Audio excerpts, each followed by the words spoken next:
Биз ушул Баткен областынын Көкташ айылында келдик. Бул жерде ушул Занидин аганын үйүнө кечинде чек ара чырында ок атылган. Бул октун издери.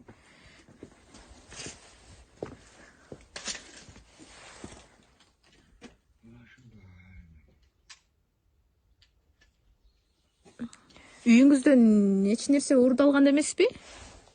Карап чыктыңызбы? Караган жок, бир эле мына жашап аткан үйүмө кирдим, жакшы, анан баягы күлүш жок, ача албайм да.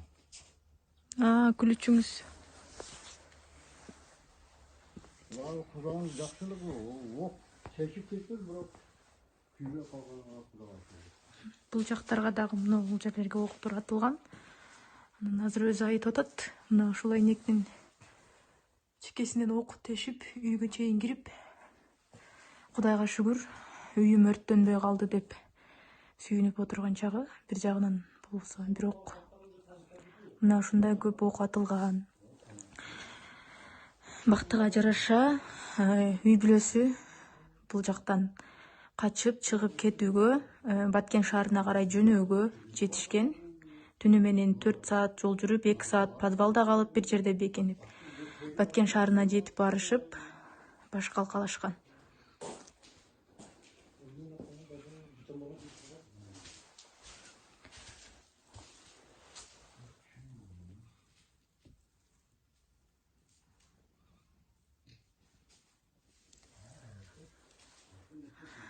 Азыр эле ушул Баткен Көкташ айылынын башка тургундарынан дагы интервью алдык.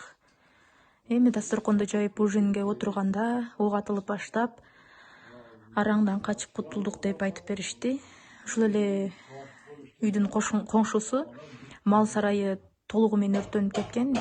Ичинде ошол 3 уй, 1 кой кошо өрттөнүп кетиптир.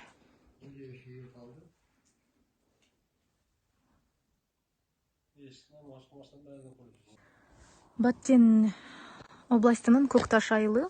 Ушул жерден кичине жүргөндө эле ошол 4 көчө. Азыр бул айылда жаш балдар, аялдар калган эмес, эркектер гана калган. Алар көп тургундар эвакуацияланган Баткен шаарына. Азыр ушул мен турган мал сарай ичинде мал жандыктар менен өрттөнүп кеткен.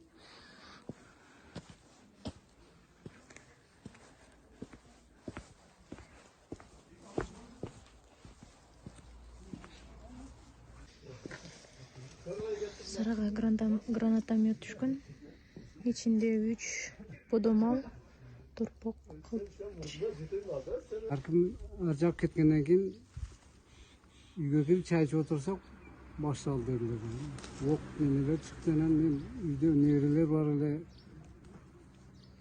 кызым бар эле, бала чакам менен ошо алып чыгып эле кеттик эми. Ошол балдар менен зорго качып чыгып кеттик. Анан 2 гранатомет менен атканбы, не менен аткан, 3 сыйыр, 1 торпок бар эле, барды огул кашек менен күйүп калыптыр.